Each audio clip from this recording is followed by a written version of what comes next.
ఇప్పుడే country delight యాప్ని download చేసుకోండి. Download the country delight app now. భారత ప్రధానమంత్రి నరేంద్ర మోడీ తానేంటో తన నెక్స్ట్ లెవెల్ ఏంటో కూడా రుచి చూపించే ప్రయత్నం చేశారు. రాజస్థాన్ గడ్డ పైన నేరుగా పాకిస్తాన్ సరిహద్దులకు వెళ్ళి మరీ భారత ప్రతాపం ఏ విధంగా ఉంటుందో ఆయన ఛాలెంజ్ చేశారు. కొన్ని కార్యక్రమాలు, అధికారిక కార్యక్రమాల్లో పాల్గొనేటువంటి క్రమంలో ఆపరేషన్ సింధూర్ గురించి ప్రధానమంత్రి నరేంద్ర మోడీ చేసినటువంటి వ్యాఖ్యలు ఆసక్తికరంగా మారాయి. ఒకసారి వాటిని విశ్లేషించే ప్రయత్నం చేద్దాం. మనతో పాటు అనలిస్ట్ చంద్ర శ్రీనివాస్ గారు. ప్రధానమంత్రి ఫస్ట్ టైం అంటే ఆపరేషన్ సింధూర్ స్టార్ట్ చేయక ముందర ఆయన పహల్గామ్ ఇన్సిడెంట్ జరిగినాక బీహార్ వెళ్ళి ఒక వార్నింగ్ ఇచ్చారు. ఇప్పుడు ఆపరేషన్ సింధూర్ కంప్లీట్ అయినాక రాజస్థాన్లో బికనేర్లో జరిగినటువంటి సభలో చాలా స్ట్రాంగ్ వర్డ్స్ పాకిస్తాన్ ఉద్దేశించి, భారత బలగాలను ఉద్దేశించి ఆపరేషన్ సింధూర్ గురించి ఆయన మాట్లాడారు. ఏంటి ప్రాధాన్యం ఏమైనా ఉందా దీనికి? మోదీ గారు మనం ఒకరి రూపం చూసాం. అంటే మునుపెన్నడూ లేని విధంగా ఈ దేశం 140 కోట్ల మంది ఆత్మాభిమానం దెబ్బతింది, గుండెల మీద కొట్టారు, మోకాల మీద నుంచోబెట్టాం పాకిస్తాన్ని. 22 నిమిషాలు ఉగ్రవాద స్థావరాలు ఏ విధంగా నిలబట్టామని చూసాం. అదేవిధంగా నా ఒంట్లో రక్తం కదా ప్రవహిస్తుంది సింధూరు అన్నాడు. మా జోలికి వస్తే ఎవరికైనా ఇదే గతి అని చెప్పేసి దేశానికి ఒక సంకేతం ఇచ్చామని చెప్పాడు. అది ఒక దేశ ప్రధానిగా ఆ కాన్ఫిడెంట్ మనం ఆయన కనపడింది. మీరు అన్నట్టు మొన్న అంతకుముందు బీహార్ వెళ్ళింది, ఇప్పుడు రాజస్థాన్ అంటే బోర్డర్ రాష్ట్రం బికనీర్లో ఒకేసారి 19 రాష్ట్రాల్లో అంటే వర్చువల్గా ఆయన ప్రారంభించింది 103 అమృత్ భారత్ రైల్వే స్టేషన్లో, తెలంగాణతో పాటు అన్ని ప్రారంభించారు. దాంతోపాటు రాజస్థాన్లో కూడా సూళ్ళూరుపేట చేశాడు. దీంతోపాటు 26,000 కోట్ల అభివృద్ధి పనులు రాజస్థాన్లో చేశారు.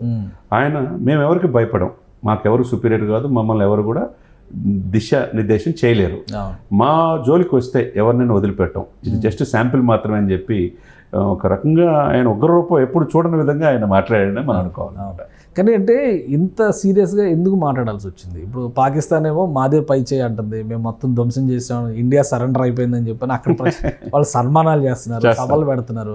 ఇంకోవైపునేమో మేమే తాట తీసామని చెప్పి. అఫ్కోర్స్ అంతర్జాతీయ మీడియా కూడా భారత్ పై చేయి అని చెప్పని చాలా క్లియర్గా శాటిలైట్ ఇమేజెస్తో సహా ఎక్స్ప్లెయిన్ చేస్తుంది. మోడీ గారు రియాక్ట్ అవ్వడం వెనక రీజన్ ఏమైనా ఉందా? అంటే ఈ యొక్క ఇదిని గందరగోళ పరిస్థితిని ప్రతిపక్షాలు క్రియేట్ చేస్తున్నారని చెప్పి వాస్తవం జరిగింది చెప్పాల్సిన బాధ్యత ప్రధానమంత్రికి అనుకుంటుంది. ఇప్పుడు కూడా రహీంఖాన్ ఎయిర్ బేస్ అనేది ఐసీలో ఉందని చెప్పాడు. అంటే ఇప్పుడు కోలుకోలేని పరిస్థితిలో ఉన్నాం మనం కొట్టిన దెబ్బకి అని చెప్పాడు. ఇంకోటి సింధూరు గన్ ఫోడర్గా మారితే ఏమైందో చూపించాం ప్రపంచానికి అని చెప్పాడు. మేము మా మేక్ ఇన్ ఇండియా ప్రొడక్ట్స్ కావచ్చు, ఆకాష్ కావచ్చు, బ్రహ్మోస్ కావచ్చు, ఆర్మీడ్, ఎయిర్ ఫోర్స్, నేవీ కూడా మేము చేసే పని ఇంకొకరికి చెప్పాల్సిన అవసరం లేదు, మా జోలికి వస్తే మాత్రం మేము ఏం చేస్తాం అనేది ప్రపంచాన్ని తెలియజేసాం అన్నారు. ఇప్పుడు ప్రధానమంత్రిగా ఆయన ఎక్కడ విఫలం చెందలేదే.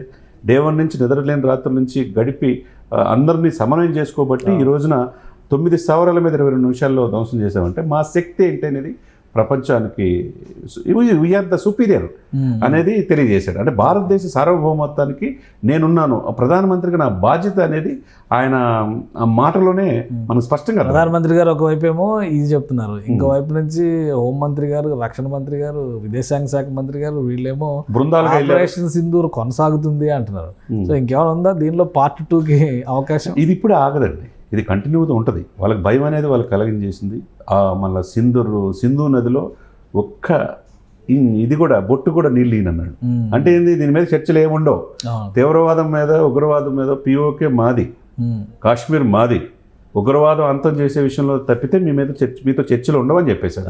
సింధు జలాలు మీకు ఇవ్వని కూడా చెప్పేశాడు ప్రస్ఫుటంగా. కాబట్టి మీరు అన్నట్టు రాజ్నాథ్ సింగ్ ఒకవైపు చాలా పవర్ఫుల్గా మాట్లాడుతున్నారు, ఒకవైపు అమిత్ షా మాట్లాడుతున్నారు, అజిత్ దోవల్ ఆయన వ్యూహాలకు పొదులు పెడుతున్నాడు, ఇంకొకటి 4 బృందాలుగా ఏర్పడి ప్రతిపక్షాలను కూడా తీసుకొని అమెరికాతో సహా అనేక దేశాలకు ఎందుకు చేయాల్సి వచ్చింది ఆపరేషన్ సింధూర్ అని చెప్పడానికి బృందాలకు వెళ్ళారు. కాబట్టి ఏ ఒక్క ఇది కూడా వదలతలా. ఇక్కడ ప్రధానమంత్రిగా లీడర్ కాబట్టి 140 కోట్ల మందికి నేను ప్రతినిధిగా ఒక స్ట్రాంగ్ ఒపీనియన్ ప్రజల్లో నేను కలగజేసాడని మనం అనుకోవాలి. రైట్. థ్యాంక్ యూ చంద్ర శ్రీనివాస్ గారు. ఇది ప్రధానమంత్రి ఒక స్పష్టమైన వైఖరిని అవలంబిస్తున్నారు. కేంద్ర ప్రభుత్వం ఇంకొక మాట క్లియర్గా చెప్తుంది ఏంటంటే ఆపరేషన్ సింధూర్ కొనసాగుతుంది, ఎక్కడా ఆగలేదు, కాల్పుల విరమణ మాత్రమే జరుగుతుంది. సో పాకిస్తాన్ ప్రభుత్వం లేదా పాకిస్తాన్ సైన్యం ఎలాంటి కవింపు చర్యలకు పాల్పడినా, ఉగ్ర చర్యలకి పాల్పడినా మరోసారి విరుచుకుపడడానికి భారత్ సిద్ధంగా ఉంది అనేటువంటి వార్నింగ్ని మొదటిసారిగా ఆపరేషన్ సింధూర్ తర్వాత మళ్ళీ చాలా స్పష్టంగా ప్రధానమంత్రి చెప్పారు. సో ఏ క్షణంలో ఏం జరిగినా భారత్ సర్వసన్నద్ధమై ఉంటుందని చంద్ర శ్రీనివాస్ గారు విశ్లేషిస్తున్నారు. ఇది స్పెషల్ డిస్కషన్. Keep watching.